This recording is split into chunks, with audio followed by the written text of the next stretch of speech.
Twitter follower ads are just what they sound like. Ads to increase your Twitter account following. Try not to sound too sales pitchy in these ads, as they are meant to portray your brand in a great light and give the user a reason to follow you. So look at this follower ad example. One of my clients is a fashion brand, so this Sherry Hill ad popped up in their newsfeed.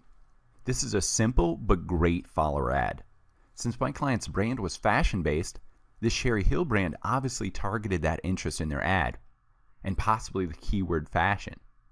Next, on their actual ad content, it gets to the facts and why I should follow this page.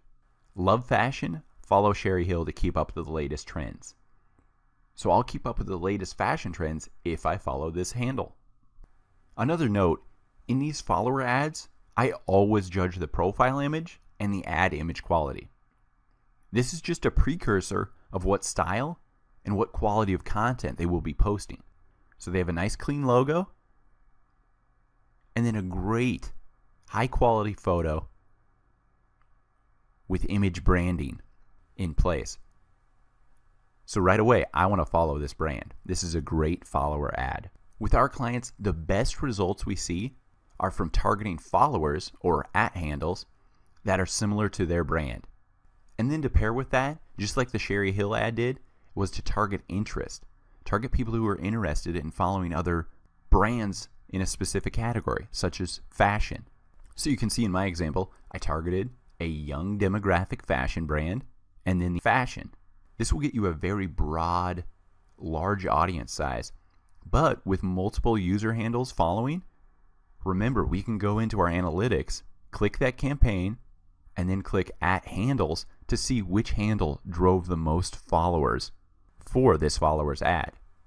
So my next favorite ad is click or conversion ads on Twitter, because these enable you to combine any tweet with a custom website card. So below you can see an example of a website card. So the first part, in your tweet section, I like to highlight my product or service and give people a reason to visit my website. Always do this because it really makes your card stand out. So website cards are extra content that enhance your tweet. A website card is made up of an image and a link. These cards really improve your campaign performance. Each element of the card links to your website, which means more website visits for you. So we create a new campaign, website clicks or conversions. So on the website click campaigns, I like to do CTW, clicks to website. So the CTW tells me, oh, this is a clicks to website.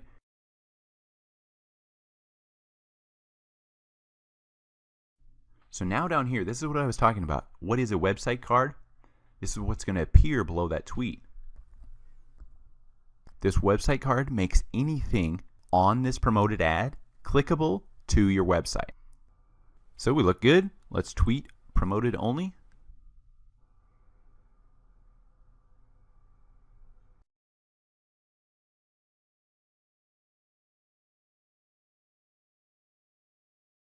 So let's launch this website clicks or conversions ad. The next type of ad are app installs. The app install and app engagement ads on Twitter are great because every day millions of users from around the world access Twitter, just about 80% of them from a mobile device. With this mobile app promotion via Twitter, this enables advertisers to target these users to drive cost-effective app installs and app engagements. Think of it, if you're already on your phone and you see a great call to action for an app that you would totally use, would you not click the download button because it's that simple? You don't have to search in the Google Play or iTunes Store. There's a direct link right in your Twitter newsfeed. Personally, with my clients, I find the highest app install rates when targeting interests and installed app categories. Also, if you have tailored audiences in place for your app landing page, those tailored audiences are obviously great retargeting methods. I also use TV targeting sometimes, especially for game or genre-based apps, because I can target it towards TV shows like that, or cartoons like that, or TV networks like that. The most important thing to remember on app install ads is to create your app card first before creating your app install ad. So simply click Creatives in the nav bar and then click Cards. So this app card you create will drive installs to your apps on iOS or Android mobile devices. So just think of that download now link in the ad you create as a direct link to the App Store or the Google Play Store.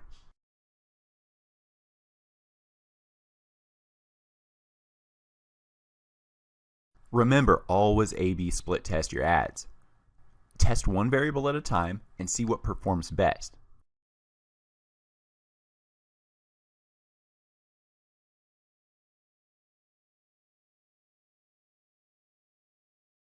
Next, the budget is a little different on app install. So it is a cost per install bidding, so you only pay for the action that has the most value. We always use the cost per install bidding, so you only pay for the action that has the most value. Just look at this: optimize for app clicks, optimize for app installs, optimize for installs, pay for installs. That's the one, because you're actually paying for the action you want. Now this one, if you're just trying to get someone re-engaged with your app, you know they've installed it already, you're just doing an app re-engagement ad, then optimize for app clicks and pay for app clicks.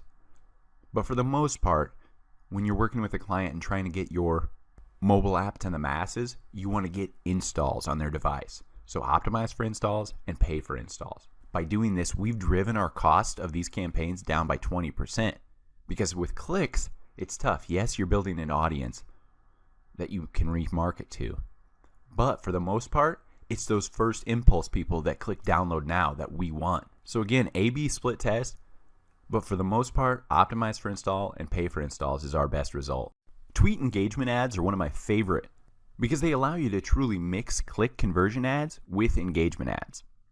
So an example, I include my link in my tweets so I can double dip on engagements on the tweet, so such as retweets, replies, favorites. Plus, I get the chance of someone actually clicking the link within the tweet. Now this goes for all ad types, but make sure to split test. Always change one variable in each tweet to see what verbiage gets the best results. So just tweaking the verbiage a little bit in each of these tweet engagement ads, and you can see the first one got the best results, 6.95% engagement rate. So always split test your ads, whether it's changing the one variable of the image, the verbiage of the tweet, or if it's one of the ads with a card, change the call to action on that. Always split test and see what gets the best results. For my Twitter ads, I like to blast as many Twitter usernames or followers with my first ad. Then after a week or so, I evaluate what username is driving the best engagement rate and the most clicks. Then I create a new ad targeting just the top 1 to 3 handles that drove the most engagement. So you can evaluate this by going to your ads.twitter.com, clicking campaigns, and then click the campaign you want to review, and then click the @handles in the left sidebar to see which handle drove the most engagement. So once you click within a campaign that you want to review, click the audience tab, and this will reveal that ad's targeting options. And within this left sidebar, you can select handles. Next, I sort the handles by results by clicking the results text at the top of that column. By doing this, now we know which Twitter handle drove the best results for our ad. So in the future, we can target that handle alone in ads. Or, when on our Twitter profile, we can go to that handle's Twitter page and follow their followers. Or engage with their followers directly. Because we know their followers resonated the most with our brand, the most with our past ad, right? So why not engage with these people directly if they're the most responsive to our brand? So let's create a tweet engagement campaign. So create campaign, we can either select it in the drop down or create campaign. Click tweet engagements. We're going to name our campaign, set our budget, click next, name our ad group, set our runtime, total ad group budget, click next, and now we just want to select the ad creative. What tweet do we want to promote?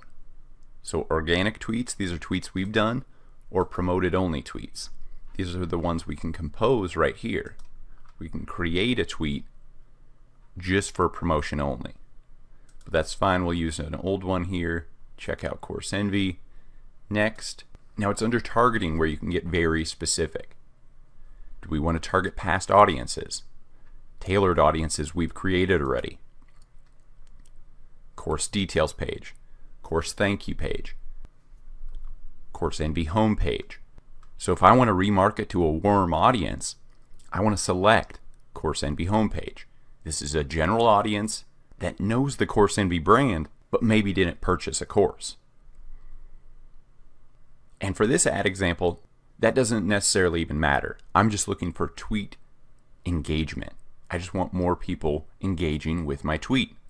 So if they've already seen the Course NB homepage, they'd be more likely to engage with my tweets. So we'll select that one, add. Then we can set more demographics. Do we want to target just one gender, all ages and age range? I know my clientele is from 18 to 34. So we can select that, 18 to 34. I know my top locations are the United States, United Kingdom. We'll add United Kingdom. I know India is another top one for our courses. Country, India, add. Okay, great. Now if we want to make a little broader ad, this probably only has 100,000 people in it. So this is pretty niche. The more niche your ad is, the more expensive it typically is for cost per engagement or cost per click. So let's close that one out and let's just target a little broader via audience features. With audience features, you can target specific keywords or the followers of other handles. So for example, Udemy is similar to Course Envy. Let's look that up. So at Udemy, we want to target people who've not only mentioned the keyword, but also target these 620,000 followers of at Udemy. So we'll target them and target any mentions of the keyword Udemy. This is people who have searched, tweeted, or engaged with the keyword Udemy. So now just click next. Let's review our campaign. It's a tweet engagement, $100 daily budget. This is a little high. I just clicked the default. I typically go from $5 to $20 for my daily budget and then just split test from there. I'll split test one variable at a time in a bunch of $5 ads to see which one's getting me the lowest cost per click or lowest cost per engagement, whatever metric I'm running a campaign objective for. Once you're ready, click Launch Campaign. So when creating ads on Twitter, you'll just go to ads.twitter.com, click that Create Campaign, and as you build your ad campaign on Twitter, you'll see in the left sidebar here which step you're on. The initial campaign, what's your objective, then the ad group level, includes the creative, what tweet you're advertising, targeting, bid budget, and review. So it's on this step you'll find those tailored audiences and conversion tags. So we can search orange, scroll down, tailored audiences, orange shoe purchase. So that's a conversion tag. This is capturing and building an audience of people who have purchased that orange shoe. This, on the other hand, is just a tailored audience of traffic, of people who have visited the orange shoe page. So while this user interface of your Twitter Ads Manager is pretty simple, you can quickly build ads, I like using the original campaign form for doing really detailed targeting within my Twitter ads. So just click that Return to Original Campaign form.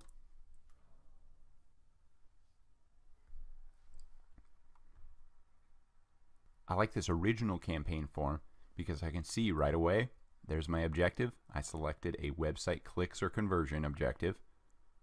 And then we scroll through step by step. Our overview, what's our campaign overview? Down to audience, select our audience. Who do we want to target? And here is where I'll add my tailored audiences. I can limit targeting by excluding tailored audiences. I'll show you in the next lecture how I use this to create a Twitter lookalike audience hack. So I suggest using this original campaign form when creating your ads to really take advantage of that detailed targeting that Twitter ads can provide. So besides email lists and Twitter usernames, the next most important thing is conversion tracking. So to get to this, go to Tools, Conversion Tracking, then click the button. So website tags are embedded code snippets that are triggered when a user takes an action on your website after viewing or engaging with promoted content on Twitter. So by default, your tag will collect website visitor data for remarketing purposes. You can later create audience campaigns based on these website visitors. So I like to create multiple tags for different parts of my conversion funnel. So when I talk about a conversion funnel, I'm talking about how far did that customer get on my website. Did they just get to my website? For that, I'm going to select Site Visit. Did they download the ebook but not purchase my main program? Then it was just a download. Did they sign up for a form? This would have been on the thank you page for the sign up form. Did they actually purchase an item and I want to remarket a new item to them? So I use the term warm audience. Those are people who've been engaged within the last 30 days. They've been to your website, they've been on your page, they're still warm to your product or service. And then you'll click 30 days for post engagement, and then click off for post view attribution. So why I turn this off is because this is for people who just viewed my ads. I really don't care about that. I want people who've actually made it to my website. People who have engaged with my ads and clicked through. So now let's create a conversion event. So we have our universal website tag installed. We have some audiences built. And now building an audience as people come to my website for all these specific tailored audiences you'll create. Now let's add some conversion events. So go to Tools, Conversion Tracking, and then click the button Create New Conversion Event. So for this example, let's use the universal website tag. So that means it's not a single event. It's not something that occurs on just one page. People will have to go through a process from one page to another so I can capture this conversion. So a good example of this is the cart. So we'll name this one Add to Cart. Now let's select the type of conversion. This is just going to be a site visit. It's once people get to this page. That equates a conversion. I'm tracking how far people get down the funnel. Going to CourseEnvy.com, that's the top of the funnel. Adding a course to the cart, there's the second step in the funnel. Then getting to the checkout page, there's the bottom of the funnel.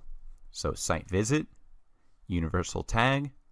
Remember, we're tracking when people get to the cart page. So exact URL, CourseEnvy.cart. But I'll add the condition of contains cart. Okay, 30. Off, agree, and create conversion event.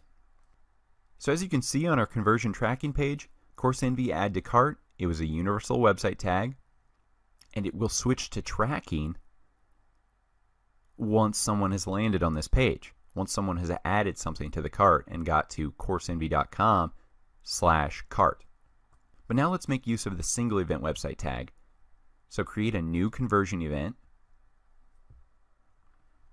Now remember, what's an example of a single event tag? Universal, you're going from one page to the next. Single, they're not leaving that page. They're submitting their email on a form. They're watching a YouTube video in an iframe. So there's no action taking place. It's all happening on one page.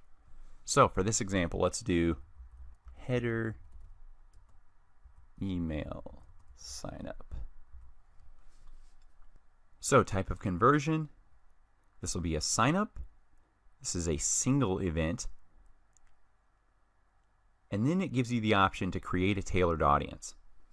So while it tracks people who view that YouTube video or sign up for an email form that's on a single page, you can create an audience of those people. So even if you don't check this, we can go back later and create a tailored audience if we want. but by toggling this, it will be created. So let's just leave it unselected for now so I can show you how to create a single event tailored audience. So scroll down, turn this off, agree, and create this conversion event. Now let's go to Audience Manager, make a tag to collect website visitors. Now I want to create a tailored audience for that single event conversion I just created. So use a single event tag, and now it even warns you, linking conversion events and tailored audiences.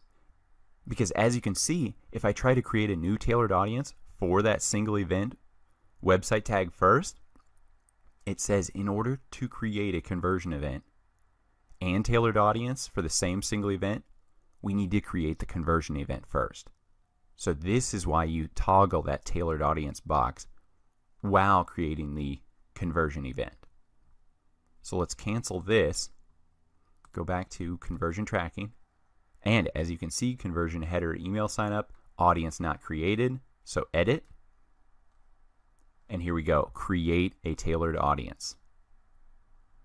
Save conversion event. Now this is enabled, and you can see this single event tag, or people who sign up for the email in their header will be creating an audience we can retarget to later on. But one note here for this conversion event, the header email sign up, this is different from our universal website tag that we installed in the header or footer of our website. Remember, that's on every page. This is a single event, so we will have to install the special code for this event. So right here, view code.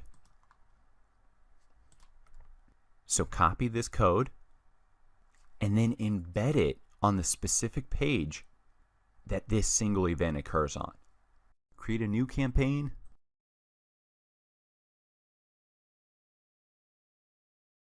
A lot of my clients get confused. What is a conversion? Select a key conversion. So this is for tracking a conversion. So let's go to our conversion tracking. So let's look at this. Course checkout thank you page. This is when they've actually converted, when they've actually made a purchase. So that's the conversion I'm tracking. Maybe you want to be tracking something else. Maybe it's a newsletter sign up, an ebook download, etc. But for this, I know my conversion is when someone has purchased something. That's my conversion metric. I'm not going to be selecting any of these, right? I want the conversion checkout, the course checkout thank you page. This equates a purchase, right? So that is when a conversion pixel fires. So when I run this ad and someone purchases the course via this ad, under my analytics, I'll be able to see how many conversions this specific ad contributed to. So that's the difference. We can market to an audience that's one of our tailored audiences, but to track actual conversions per ad, that's what this metric is about. Select a key conversion. So this is specific to this ad set, how many conversions were created via this ad alone. But one more important element on these ads, this is a tailored audience. These are people who have gone to that site, they've triggered that website tag, so we're just remarketing to that audience. That's what a tailored audience is just capturing people constantly and creating an audience that you can remarket to with Twitter ads. So now that we've created these audiences, let's create a Twitter ad that remarkets to this audience. What I love about retargeting ads is that people are familiar with your website already.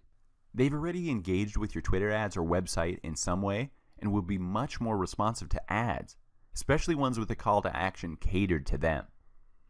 So let's look at this example. Say a customer navigated to CourseEnvy.com.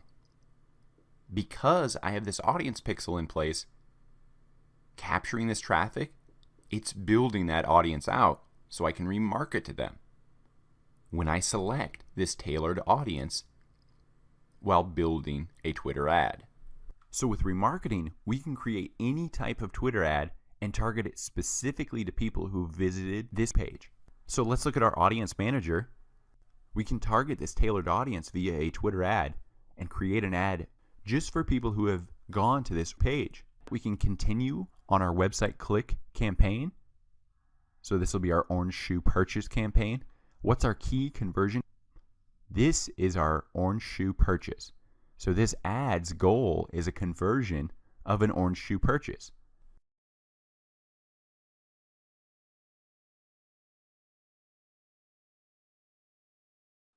We want to target people who have just visited that orange shoe page.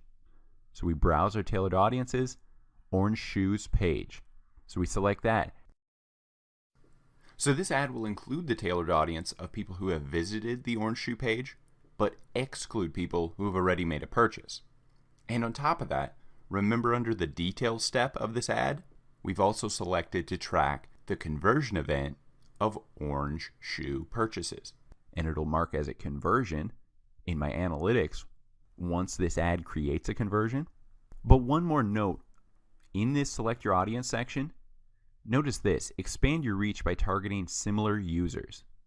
So if you would like to reach only users similar to those in the above tailored audiences and not lookalikes, so therefore limiting what Twitter assumes is a similar audience, we want to unselect this. We want to target just people who have visited the orange shoe page. The Audience Manager is a tool in your Twitter ads account for you to review and manage your audiences. Once an audience is loaded into Twitter ads, you can use the Audience Manager to view the details about that audience. You can also monitor the audience status, view the audience size, edit it, or delete the audience. From the Audience Manager, you can also create new audiences. By default, when you first click the Audience Manager tab, you'll be prompted to create your first audience. For my first audience, I usually add my current email list of customers. Just type in your audience name, select email addresses, and then upload the .csv or .text list of those emails. If you don't have any email lists or an audience that falls into this list, mobile phone numbers, Twitter usernames, user IDs, mobile ad IDs, that's okay. We can move on to tailored audiences created via conversion tracking. So besides uploading email lists, my next favorite audience to create are Twitter usernames. So while in my first example I said click email audiences and then upload a CSV of all those emails, if you're running ads to a specific list of people who follow X Twitter username, save yourself the time of constantly adding each follower in every Twitter ad and create this Twitter usernames audience. So I create a .csv file and add each @handle of these usernames I want to target for my specific ads, and then I upload it to this create an audience page. I'll name it, for this example, Alzheimer-based Twitter handles, click Twitter usernames, and as you can see, these are a list of @handles that are Alzheimer-based. I've already created. I can just copy out this column and create a CSV of this list of Twitter usernames. So now when I create an ad, I can click the audience, and instead of building out that same follower list of all these handles, I can just click the custom audience and select this Alzheimer-based Twitter username, created audience list I already made. So here I am in an actual ad creation. You'll see the audience. So you can select what region I want to target, what gender, but see this? Tailored audiences are those custom created audiences I was talking about. So we just uploaded that email list. We just uploaded that Twitter username of handles. So all I do is type in the name of your audience. So once on your Audience Manager page, under the Tools Audience Manager, click the Create New Audience button in the top right. As you can see, the options include uploading your own list, as we just did with the Excel.csv file. But next, let's make a tag to collect website visitors. So first, name this new tailored audience. For these website tag audiences, I like to name it in accordance to what audience I'm creating. So whether it's all website traffic or a specific page, such as the checkout thank you page, name it that accordingly. Next, you'll see two options for tags, a universal tag or a single event tag. For the universal website tag, which I recommend, this is a universal tag that lets you implement it once, and then you can define rules based on your user behavior. Now for audiences based on the single event website tag, these should only be used if you can't use the universal tag. For example, if you want to track occurrences on a single page, such as an iframe, When you embed a YouTube video to play on a single page, that's within an iframe. So people don't have to go to another website, right? So you want to track that single event or YouTube video play. You can track it with this single event tag. Another non-page load event is an in-page submit form. For example, the MailChimp email submit field. Oftentimes you see that email submit field in the header on people's websites. It doesn't load to a new page once you submit your email. So again, you want to track this audience via a single event tag. So unless you want to build an audience around a single event, such as that embedded video play or in-page submit form that isn't directing people to a new page, I advise using the universal website tag. Now after selecting your tag, you will have the option to tell this audience tag what you want it to track. So my first tag audience I always create is all website visits. This will create a nice base audience for retargeting ads in the future. So consider this audience your base of warm users who already know your website, know your brand, and will be more responsive to sales ads or conversion ads in the future. Next, I will create an exact URL and URL contains audiences for very specific audiences I want to target ads at. What I love about Twitter is that you can really niche down these custom audiences with this exact URL and URL contains option. Twitter gives you the option to add conditions to each of these. Let me show you what I mean. So see this example. I first selected exact URL and then input coursenvy.com/Udemy. Then I clicked add another condition, selected URL contains, and input the text Udemy. So I can remove this condition or continue to add more conditions. So what does this mean? By selecting exact URL, this will trigger a conversion event when a user visits a page with a Twitter universal website tag that matches your rule. So for exact URL, this means an exact match of the URL you input. As for URL contains, this will trigger the conversion event whenever a user visits any of the pages with the Twitter universal website tag that matches your rules. So URL contains is case sensitive and checks if the website URL includes the specific text. This is the recommended method for identifying specific conversion events based on a URL. So as you can see in my example, I want to build a Twitter audience of people who navigate to the exact URL of coursenvy.com/Udemy or any URL that contains the text Udemy. So by doing this, I am collecting all the traffic to this exact URL and all the traffic to URLs that contain the keyword or text Udemy. One important note though, use URL contains only if you have very specific URLs that you know contain only the text you intended to collect traffic for. So for example, I know that this is the only URL on my website that contains the word Udemy. So I'm good with bundling this audience traffic in with the exact URL. So this URL contains would collect all the people who didn't go to that exact URL.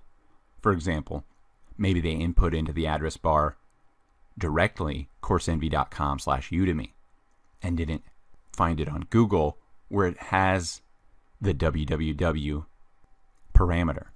But let's say I forgot about a blog post I created that included the text Udemy in the title or URL of that blog post. Now this Twitter audience will be skewed because it's not only collecting the traffic to the exact URL coursenvy.com/Udemy, but it's also collecting traffic from that random blog post that included the text Udemy. So just be careful when using URL contains.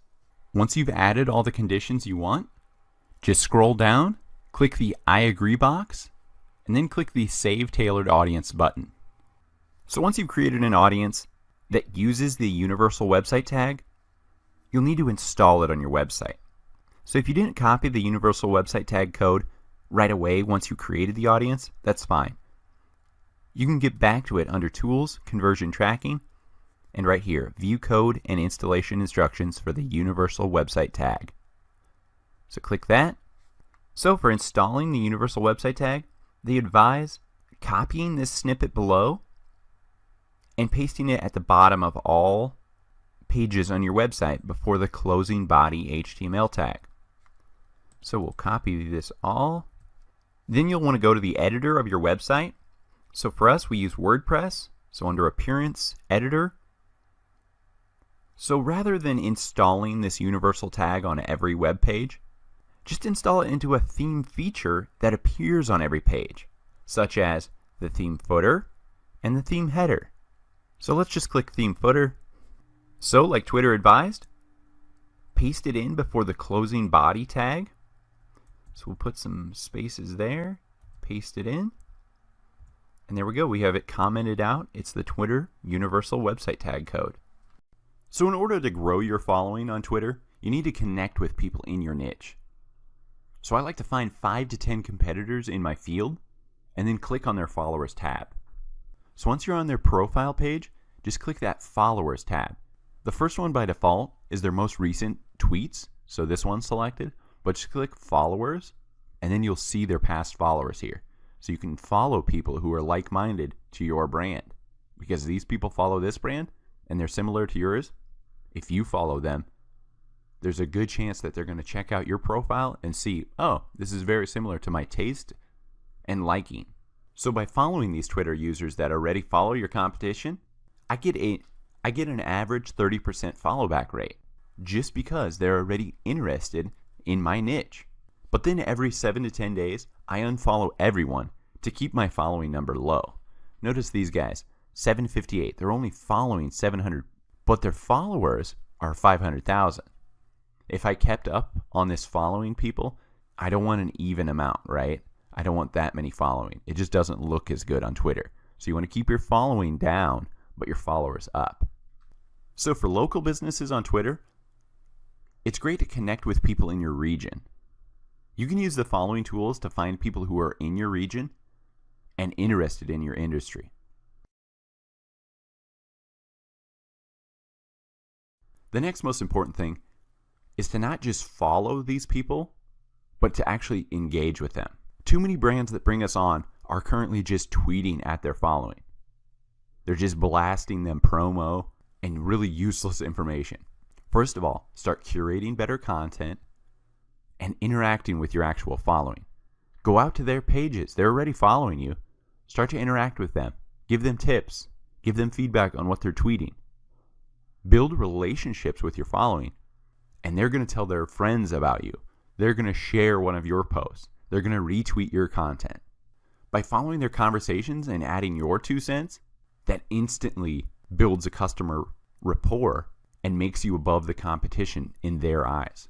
Even if somebody retweets you or likes your post, tweet directly at them a thank you. A thank you goes a long way in social media. And constantly be searching hashtags and keywords relevant to your industry so you can comment and be an authority on these tweets and questions out there already. By doing this, you'll be creating relationships and building trust within your industry. Next, you want to connect your LinkedIn to your Twitter account. A pop-up will appear where you have to sign into your Twitter to link the accounts. By connecting these accounts, this makes it easy to follow the stream of updates on your Twitter coming from your professional connections on LinkedIn. So it really combines the two worlds and adds to your professional credibility if you're tweeting relevant content.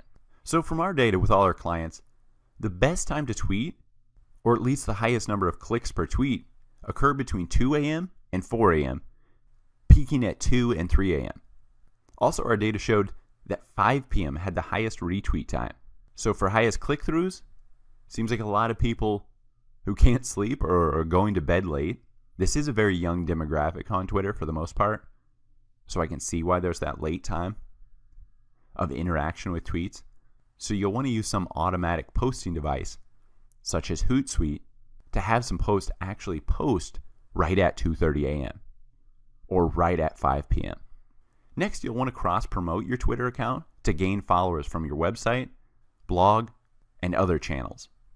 So you can create a Twitter button and embed right on your website or even better, in your email signature. So every time you email someone, they'll see a follow at my Twitter handle in your signature area. So you can choose to share a link, a follow button, a hashtag, or a mention. So for the most part, I like to just use that follow button creator and then paste that into my email signature and then on my blog post. Another great tip is to always share a link back to your website. I always try to include a link to my website for list building.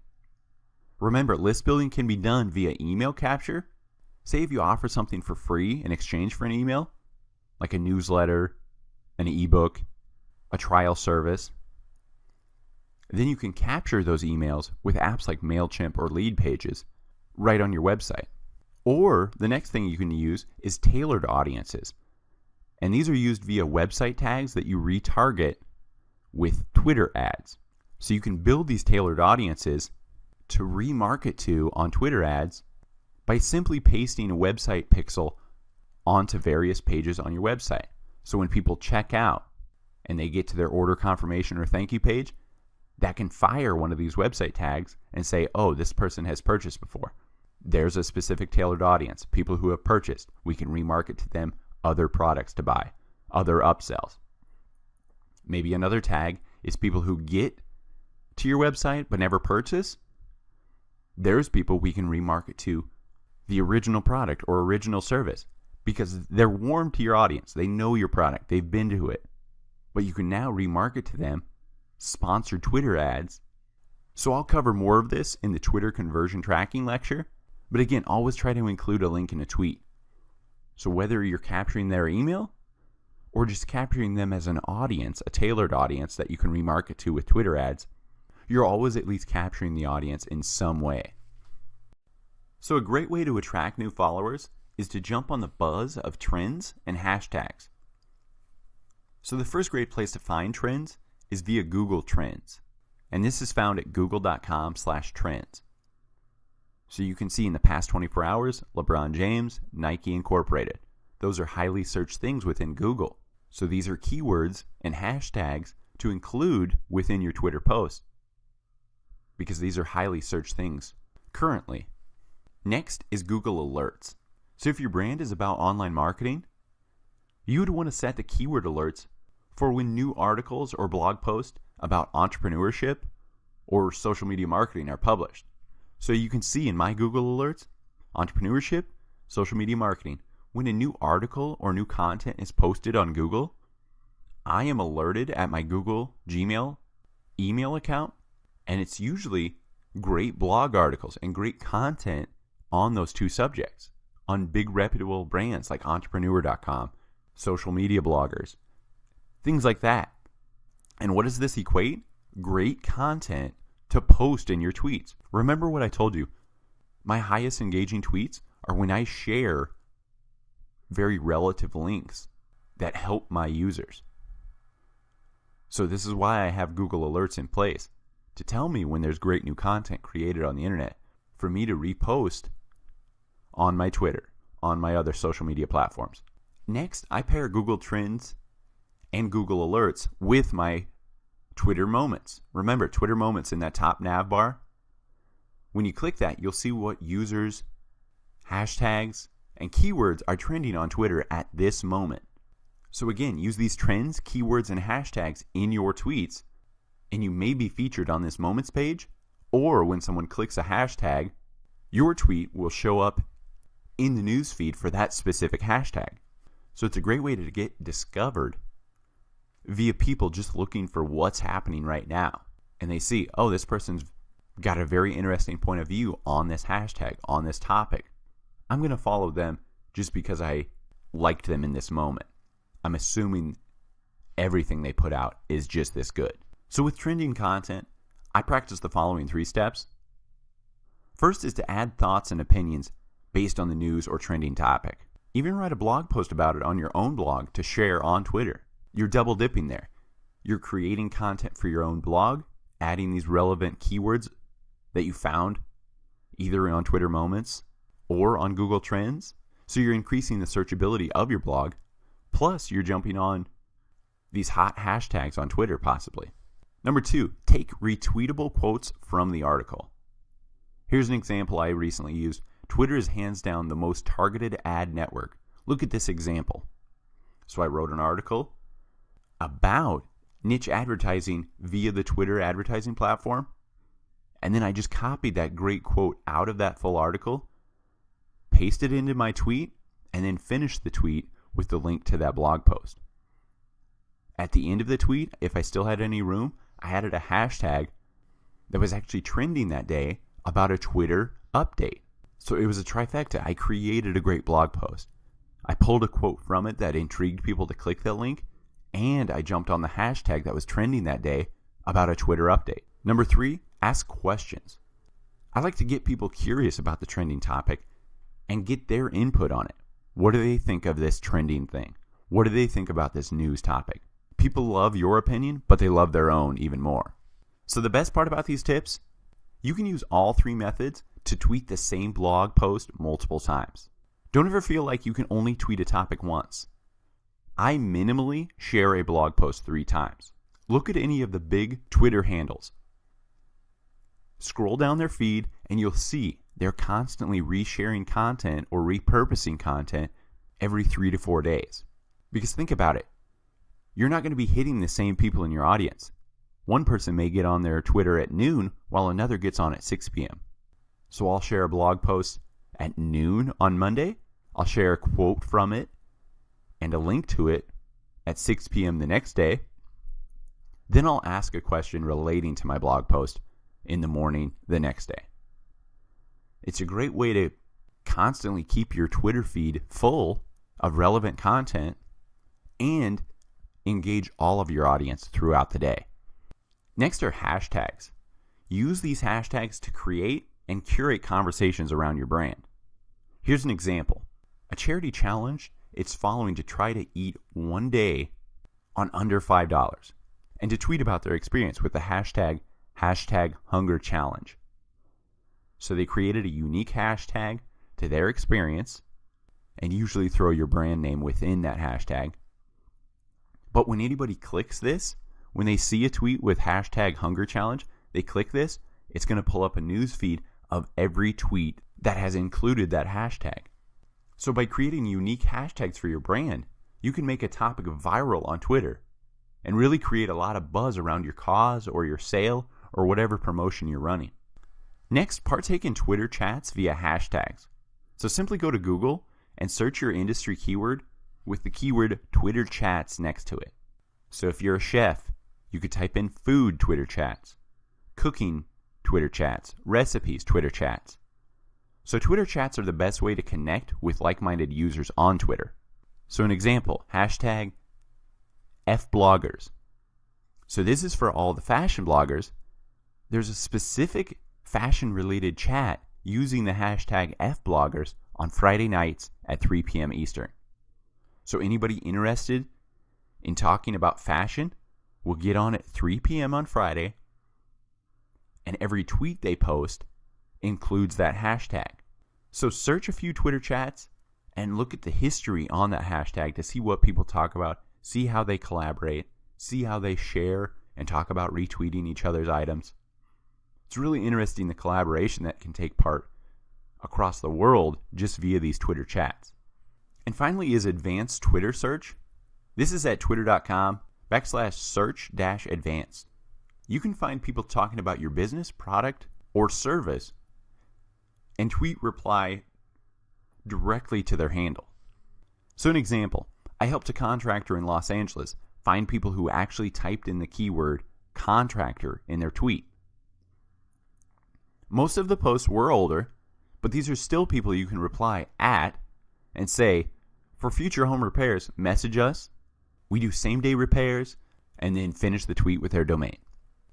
So you can see what I did. In the words, any of these words, contractor, so anybody who tweeted with the word contractor in it and lived near Los Angeles. So if somebody said, ugh, sink is broken, anybody know of a good contractor? Maybe that was posted a month ago, but this contractor just clicked reply on that tweet. It came up with at that person's name. Then you can just type in your tweet right here. For future home repairs, message us. We do same-day repairs. Here's our brand. Tweet. So the next time that person logs on, in their notifications, they'll see an @handle reply to them, and then they'll click your link. They may follow you, and they may check out your website. So again, with this advanced search, you can search any words, phrases, or hashtags on all accounts or from specific accounts. I can just search one specific handle by typing in that handle right here.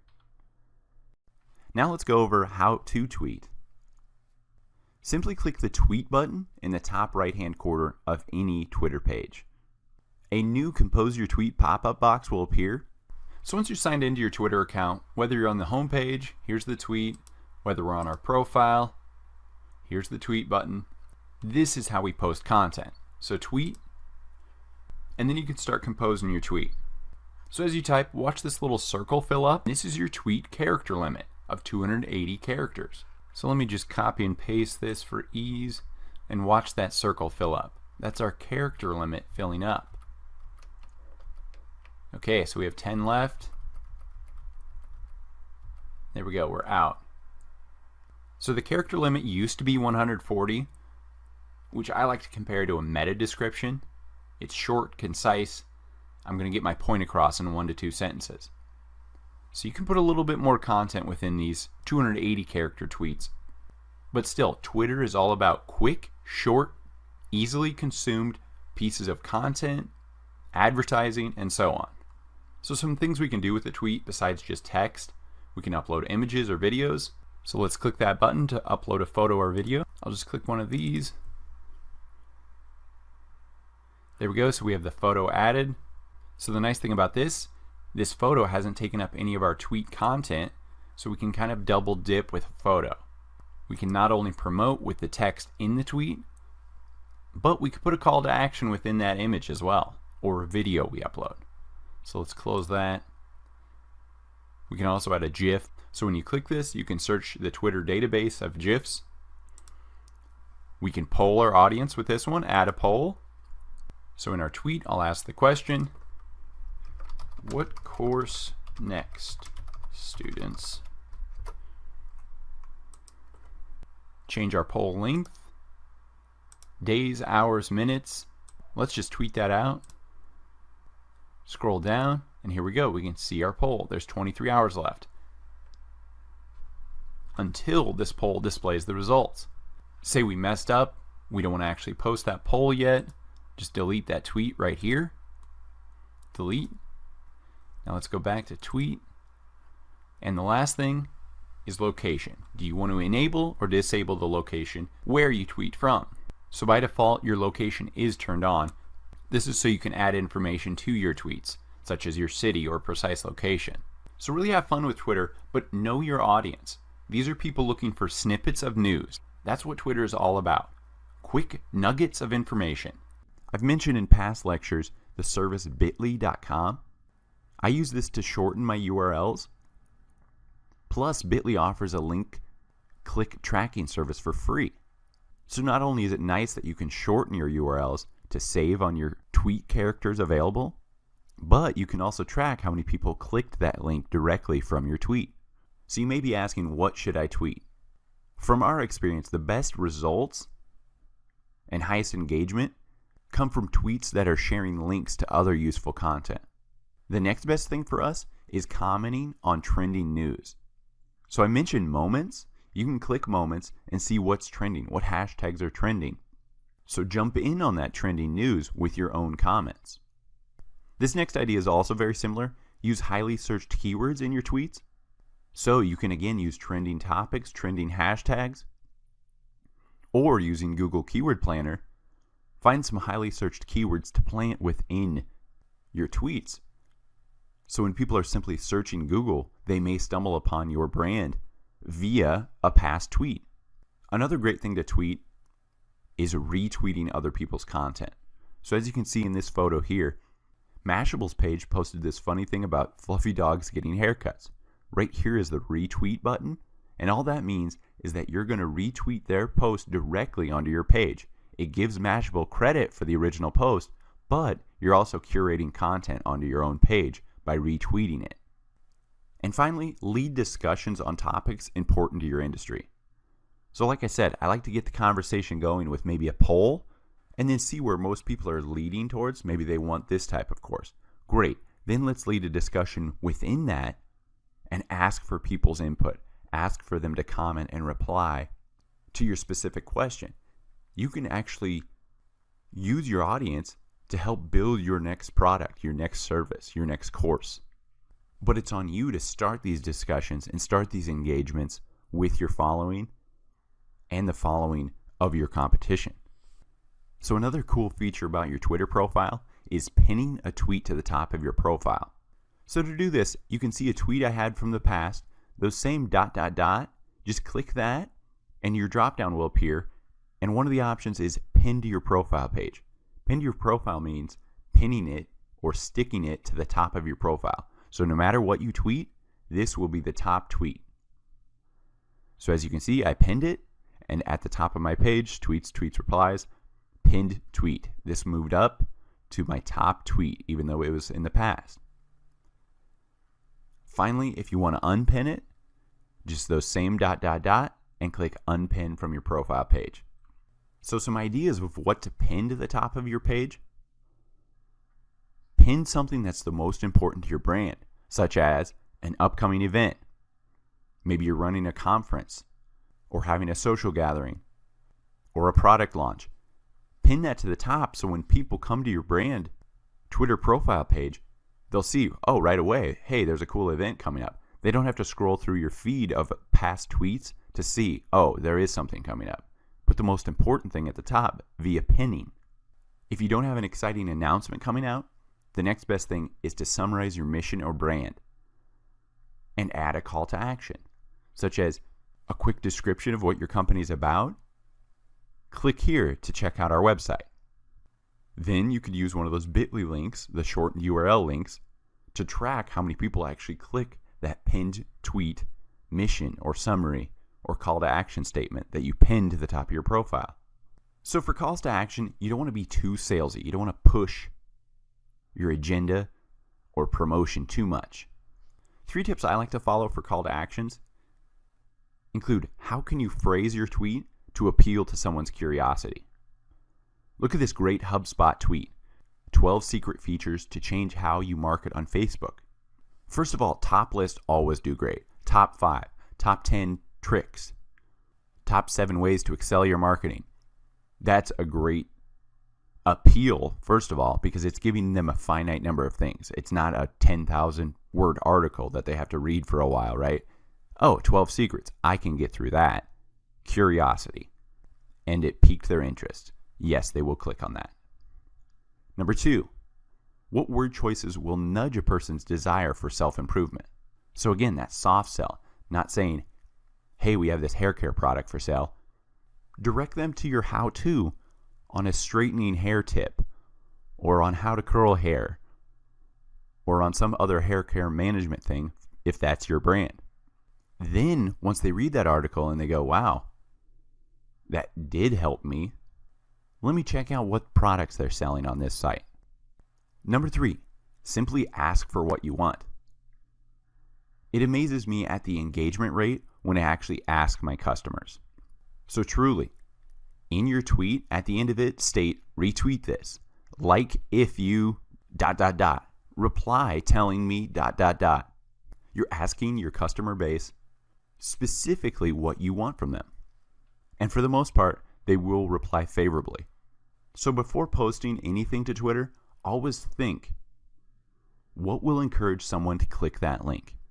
Next, I always try to share a photo in my tweets, because look at how much more space you capture on a user's timeline with a photo attached to your tweet. See these 4 tweets on the right? Your eyes are instantly drawn to the photo, right? The other 3 tweets kind of just fall out. I'm drawn to that helicopter with an alligator. So after looking at our data from years of experience with clients, tweets with images have received 150% more retweets than those without. So share more photos and videos. Try to in every tweet, actually. While sharing images to Twitter via Instagram and Facebook may be convenient with the sharing apps available, But those images from other platforms won't have optimized image size. For the Twitter timeline, for your photos to not be cropped awkwardly, the actual photo size you want is 1024 by 512 pixels. So if you're creating your content to post to Instagram, to post to Facebook, just leave that photo editor open and recrop it to this size so you're ready to post it to your Twitter timeline later. So let's look at how we can actually interact on Twitter. So let's say I'm an athletic shoes brand. Let's go to our main competitor, Nike, right?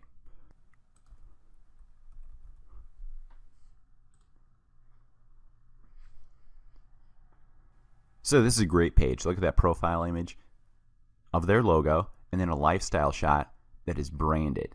It's not just a random photo. They actually branded it with their logo. That's a great idea. So they kept their bio really simple. They're promoting their hashtag that is branded towards them. Hashtag just do it. So when you want to collaborate or maybe get a tweet from an influencer on Twitter, a bigger brand, a bigger blogger, a celebrity, you can tweet directly at them. That's what I really love about Twitter, is that it brings the barriers down.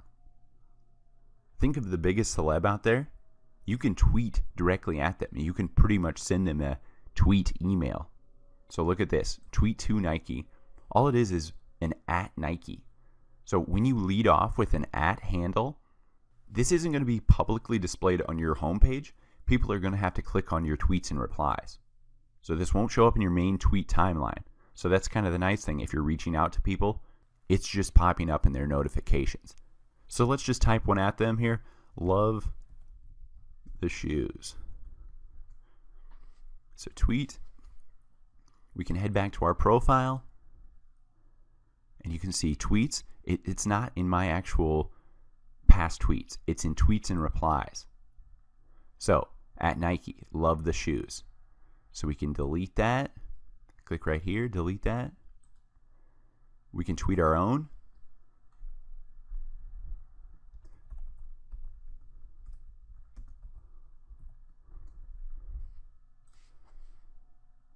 So now that this is tweeted, we can pin it to the top. So now they'll ask if you want to replace any previously pinned tweets. And you click yes, pin. Now let's click refresh on our profile here. And as you can see, it's the pinned tweet. So now we can unpin that. Unpin. Great.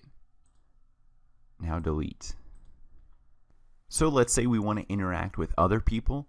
We want to get some blogger or brand to retweet our photo. Let's start searching. I'm a fashion brand. So fashion blogger. Let's see what comes up here. So here we go, Fashion Bloggers UK. Let's see what their following looks like. Pretty decent, 38,000 following. This is the official place for all things fashion blogger. All are welcome. Founded by... Okay, so let's look at her. Let's go one step deeper here. Okay, so her following's not the biggest, 5,000. Let's go back. So if I'm an up-and-coming fashion brand, this would be a great handle to reach out to possibly retweet. Look, at if this is my purse, maybe they can mention me in their next post. So, two angles is to either A, follow them, then we can tweet at them,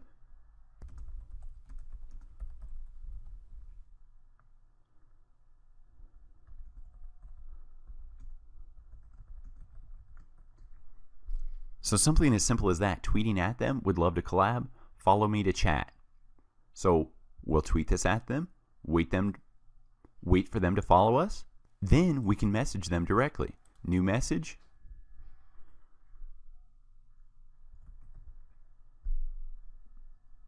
And once they follow us, they'll show up in our people that are following us. Remember, direct messages, we can only message people that are following us. But besides collaborating with other people, when I talk about engagement and growing your own following, let's look at this. They have 38,000 people interested in fashion. If I'm a fashion brand, this is a great link to click because I can look at directly who is following 38,000 people. I can follow them. I can interact with them. Okay, this is somebody to look at here. Right here, I can comment, I can reply to them, talk about how great I love this photo. By interacting with these other people, you're building your own Twitter handle awareness. Plus, you're interacting with people who are like-minded to your brand. Remember, I'm looking at the followers of a fashion blog. If I'm a fashion blog or have a fashion product, these are people I want to be following and engaging with because they're already warmed up to fashion bloggers. So let's set up your Twitter ads account. Go to ads.twitter.com, or you can click your profile image in the nav bar, and then in the drop-down, select Twitter ads. You'll first be prompted to select your country and time zone. Do so and click the button to save these settings. Next, you'll be asked to select your campaign objective. First, tweet engagements. These types of ads are literally just pushing your actual tweet out to more people that you select. So the focus of these ads are to increase retweets, favorites, and replies. Next are website clicks or conversions. So for these, you want to send people to your actual website. I get the best results from these types of ads just because simply I'm pushing people to a website and creating a tailored audience that I can remarket to or at least capture an email from. Next are app installs or app re-engagements. So if someone's already installed an app, you can re-engage with them by telling them, hey, open it, we have a new update. Or if you want them to install their app, this is a great option because over 80% of users are on a mobile device. So their chance of clicking an app install is very high because they're already on that mobile device. Next are video views. These are ads simply pushing videos to a specific Twitter following to increase those views. Next are followers. The layout of this ad has your content and then a specific button enabling them to click follow to be added to your following. These ads can get a little expensive, but it's a nice way to diversify your ads and slowly grow your following. Next are awareness campaigns. The awareness objective amplifies your message to a larger audience. So I personally like these better than engagement ads, as this awareness objective really puts a spotlight on this ad. You can acquire followers, website visits, likes, retweets. I use this as my always-on solution, or like a starter campaign for a new client. If I'm just looking for tweet impressions, that's the only thing you pay for with this awareness campaign. So unlike promoted tweets where you pay for engagements, these awareness ones, you only pay per 1,000 impressions. So for tweet engagement campaigns, these allow you to extend the reach of your content to a relevant audience on Twitter. With this, you can promote tweets that are published organically, or choose to create tweets only promoted to the audience you target. So by this I mean, if I've tweeted something already, in the ads backend, I can click to choose that as a tweet engagement, or I can create just a promoted only tweet on the backend. So if it's something very salesy or promo based, or something I've already tweeted to my audience that I don't want to retweet, that's great. You can do it in a promote only section and compose that tweet on the Twitter ad platform. The nice thing about this ad is you only pay when users you target engage with the content. So impressions don't generate any engagement fee. So they're basically free. What you pay for are those clicks, those likes, those retweets. Next are clicks and conversions to your website. So website click campaigns are optimized to drive traffic and generate conversions on your website. And again, you can target this to specific users on Twitter. These campaigns really allow you to feature your website content within a tweet in a way that is designed to maximize click-throughs to your website. What are cool about these ads are that you create a website card that really ensures your cost per action is specific to the action you're looking to drive to your campaign or website, right? So as you can see in this model, here's my tweet. It's above my website card, description, photo on the card, and then a call to action button. Read more, sign up, shop now. During the campaign setup process, you'll specify the maximum amount you're willing to pay for each action acquired through this campaign. So this amount is your set bid, which is usually based on cost per conversion or cost per click. Next are app installs or app engagement, Twitter ads. So Twitter mobile app promotion has a full suite of products that enables advertisers to efficiently drive installs to their mobile app. So with mobile app promotion, advertisers can drive users to download or just reopen mobile apps directly from this tweet, this promoted tweet. So combined with Twitter's sophisticated targeting capabilities, their creative suite of optimized mobile app layout and promotion, plus the ability to track the install level, and the progress of opens, you can really use these ads to track how far people got in the install process, in the opening process, and then tweak the ad from there to optimize why didn't they install? Why did they just open it? Why didn't they click through? So in addition to these powerful new tools that are embedded on this app install, Creative Suite, Twitter's mobile app promotion campaigns are built to work on a cost per app click pricing system. So this ensures you will only pay for clicks that lead to the App Store or Google Play, or to someone opening the app, or to someone actually installing the app. Promoted video ads allow you to effectively reach targeted and engaged consumers. Videos on Twitter drive the highest recall and emotional connection on any digital platform. Promoted video is a fantastic way to engage your Twitter audience because Twitter uses autoplay, so all videos automatically begin to play as users scroll through their timelines. So with this autoplay, it encourages interaction with the video with a tap or a click. Next are follower campaigns. This is the best way to promote and grow your audience. Building a large base of followers on Twitter is key to fully leveraging your presence and driving business results on the Twitter platform. Your Twitter followers see your content. They can retweet, they can engage, they'll share it with others. This really amplifies your message and can help attract more followers from their pages and from their pages. So this ad campaign is set up on a cost per follower basis and is set by a price auction among other advertisers. So you'll only pay just slightly more than the next highest bidder. But like I said, this is a little more expensive. My historical average is $3 per follower. Some of the best practice tips to follow for Twitter ads include targeting both interest and keywords under your ad targeting. I obviously love the niche targeting available on Twitter ads because I can focus just on one handle. I can drive my ads just to people who follow X handle. But the next element I love about it is targeting not only interests, so categories, they love fashion, they love cooking, but targeting keywords as well. A lot of my clients don't target the keywords because they think, oh, they're under that interest, that's fine. They like food, that's great, that's enough. No, I want to target specific keywords and specific hashtags under that keyword section of ad targeting. So if they're constantly tweeting hashtag foodie, hashtag chocolate, I want to target those specific people that tweet words like that if they're relevant to my ad set. The next tip is to refrain from including photos, links, or hashtags in your follower campaigns. Remember, follower campaigns, your main goal is to give them a quick reason why they should follow you. In under 140 characters, what are you going to offer them that is of value to them for them to follow you?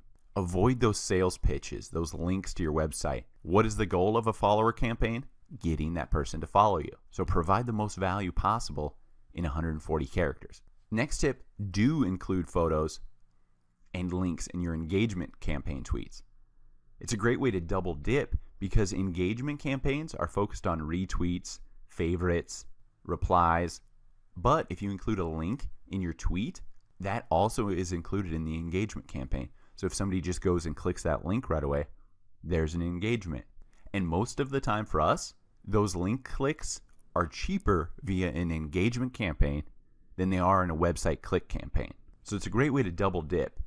Yes, I can build engagement on a certain post, but I can also get website clicks. So include those links on those engagement campaigns. Finally, a lot of my clients try to underbid Twitter, use the suggested bid, or even a little bit above. Twitter knows best. They have a huge algorithm that's constantly pulling live data on these bid auctions. So the suggested bid is your best price. Twitter is an information network made up of messages called tweets. Twitter is the easiest way to discover the latest news related to subjects you care about. Again, using the two Gmail email addresses, use the non-main contact email, just the sign-up email, to sign up for a Twitter account. Again, this is to prevent people from trying to hack into your account. You'll use that second email address, the contact email, in your post and in your Twitter bio. Remember, the contact email should be your handle at gmail.com or at yourwebsite.com. So click the sign up for Twitter button. On the next screen, you'll type in your name, the sign up specific email, your password, and username. Sign up with that same username that you've used on your other social media accounts, so you'll be able to have continuity across all the platforms and be easily found by customers. So click the Create My Account button. Next, you'll want to head to your email address that you signed up with. Open that Twitter email and confirm your Twitter account. You will be redirected to your Twitter account once you click that confirm button in your email. You'll be first prompted to follow some people, but you can do that at any time, so you can click skip on this welcome intro screen at the bottom of the page. Once you follow some users or choose to skip that screen, you'll be redirected to your profile to create your first tweet. Twitter offers several generic first tweet options, including the hashtag #MyFirstTweet. So you can choose one of those canned first tweets, or you can click the or write your own link at the bottom of your profile page. Once you've created your first tweet, click the Edit Profile button at the top right side of the page. When you click the Edit Profile button, you'll be given the option to edit your profile image, your header photo, name, bio, location, and website link. A few notes for optimizing your Twitter. First off, make sure to fill out every part of your profile. Make it complete. By making it complete, that's the first step in making it as professional as possible. First off is your name. You can have up to 20 characters for your name, so this is a great area for your brand name and a keyword to increase your searchability within search engines like Google. So my example, if my brand name is Comfy Cats, I would throw a dash in there, cat beds. There's a great search keyword. Next we have your bio. Your bio is 160 characters. The bio shows up as your meta description in search engines. So again, this is a great area to plant a couple keywords. To refresh yourself on keyword research, check out the Keywords 101 lecture in the Facebook section of this course. Next is your website.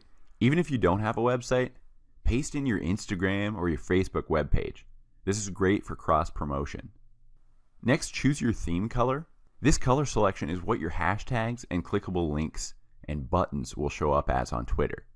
So when a user comes to your page, they'll see links in orange, buttons in orange, if you select orange as your theme color. The theme color is totally up to you, but I prefer classic blue because studies have shown blue is the most trustworthy and credible color. Think about it. Why do you think Twitter, Facebook, LinkedIn, and many other big brands have used this in their logo? So finally, our images. For the profile image, upload a 400 by 400 pixel photo for the best definition and clarity that'll display properly on varying size screens. For your header image, you'll want to upload a 1500 by 500 pixel banner image. Once you're done with these changes, click the Save Changes button. For Twitter images, I like to search my top competitors, usually with the most following because obviously they're doing something right, and see what they use for their profile and header images. When I'm building a Twitter profile for my clients, my rule of thumb is to upload their logo as their profile image, and then use a rotation of promotional banners and lifestyle shots for their header image. So you can see for this fashion company, the cut in the top right, just a lifestyle shot of girls in dresses getting ready for the runway, and then a cross promotion of all their other handles. Bottom left, Rolling Stone, great logo, let's use that as the profile image, and then an awesome lifestyle shot of a live performance Rolling Stone concert. And finally, Red Bull, great logo. We want to feature that as our profile photo, and then why not use an extreme lifestyle shot that describes our brand for the header image. Once you start navigating Twitter, you'll quickly find out that everything you need can be found in the top navigation bar. First off is the home link. This is in the top left corner. What the home link is equivalent to is your Twitter timeline. And think of your timeline as a newspaper of tweets from all the people you follow. So as the people you follow tweet, in descending order from newest to oldest, your Twitter timeline is going to show what those people you're following tweeted that day or most recently. Next is moments. Moments are the best of Twitter in an instant. This gives you a snapshot of what is trending in tweets via handles, keywords, and hashtags. So while the home shows a timeline of the people you're following, moments is nice to see what other news is going on and what is trending. Near the middle of the nav bar, you'll see notifications. This will take you to a feed of notifications, and it'll include things like when you're followed, when your tweets get liked, when your tweet is retweeted, when you're mentioned in a tweet or replied to, and so on. Next are messages. So this is the location of direct messages. You can start a private conversation or create a group conversation with anyone who follows you. Finally, if you want to get to your profile, click your profile image in the top right, and then click View Profile.